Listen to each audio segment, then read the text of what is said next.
வடிவேலு அவர்கள் ஒரு நடிகருக்கு இவ்வளவு மோசமான ஒரு செயலை செஞ்சுருக்காங்களா? ஸோ என்னதான் வடிவேலு அவர்கள் சக நடிகர்களை மதிக்காமல் அவங்களுக்கு வாய்ப்பு கொடுக்காம இருந்தாலும் ஏற்றுக்கொள்ளலாம். ஆனால் இந்த அளவுக்கு மோசமான ஒரு செயலை வடிவேலு அவர்கள் செய்திருப்பது தான் கொஞ்சம் கூட ஏற்றுக்கொள்ள முடியாத ஒரு விஷயமா இருக்குது. இதை பற்றி ரொம்ப டீட்டெயிலாக தான் பேச போகிறோம். அதாவது வடிவேல் கூட எப்பயுமே ஒரு கேங் இருப்பாங்க. அதே மாதிரி புது நடிகர்கள் வடிவேல் கூட நடிக்கலனாலும் அது வடிவேலு அவர்கள் ஓகே சொன்னால் மட்டுமே நடிக்க முடியும். ஸோ அந்த மாதிரி திருப்பூர்லேருந்து ஒரு புது நடிகர் வந்திருக்காங்க.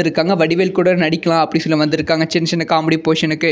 ஸோ கிட்டத்தட்ட 6 நாள் ஷூட்டிங் நடந்திருக்கு. ஸோ வடிவேலுக்கு அந்த நடிகரை சுத்தமாக பிடிக்கலையாம். அதனால் அந்த நடிகரை பக்கத்தில் போனாலே வடிவேல் அவர்கள் முறைச்சு பார்ப்பாங்களாம். 6 நாள் ஷூட்டிங்கில் ஒரு சீனை கூட வடிவேல் அவர்கள் அவரை நடிக்க விடவில்லை அப்படின்னு சொல்லப்படுகிறது.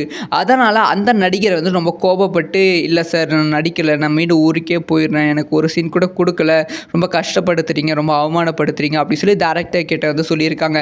டேரக்டர் அவர்கள், இல்லை நீங்கள் எத்தனை நாளாக வந்துட்டீங்க, அவ்வளோ தூரம் வந்துருக்கீங்க, ஸோ அட்லீஸ்ட் ஒரு சீனாக நடிச்சுட்டு போங்க அப்படி சொல்லி அடுத்த நாள் சீனுக்கு என்னை ரெடி பண்ணாங்க. அடுத்த நாள் சீனில் சும்மா ஒரே ஒரு டைலாக் பேசுகிற மாதிரி இருந்துச்சு.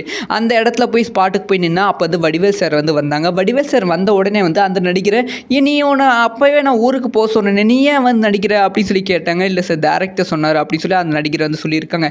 டேரக்டர் கிட்ட வடிவேல் அவர்கள், இவனுக்கெல்லாம் நடிப்பு வராது, இவனை போக சொல்லுங்க அப்படின்னு சொல்லி டேரக்டர் கிட்ட சொல்லியிருக்காங்க. ஆனால் வடிவேல் ஆனால் டேரக்டர், சார் இல்லை சார் ரொம்ப நாள் வந்திருக்காங்க, திருப்பூர்லேருந்து வந்திருக்காங்க, ஒரு சீனாக நடிச்சுட்டு போட்டோம் சார் அப்படின்னு சொல்லியிருக்காங்க. அப்போ டேரக்டரை பார்த்து வடிவேல் அவர்கள், ஓ உங்கள் ஊருக்காரங்களா, அதனால தான் இப்படி பண்ணுறீங்களா, ஓ பண்ணுங்க காசு வாங்கிட்டீங்க போல அப்படி சொல்லி டேரக்டர் ஒரு மாதிரி வடிவேல் அவர்கள் பேசியிருக்காங்க. இந்த ஒரு விஷயத்த அந்த நடிகர் ஷேர்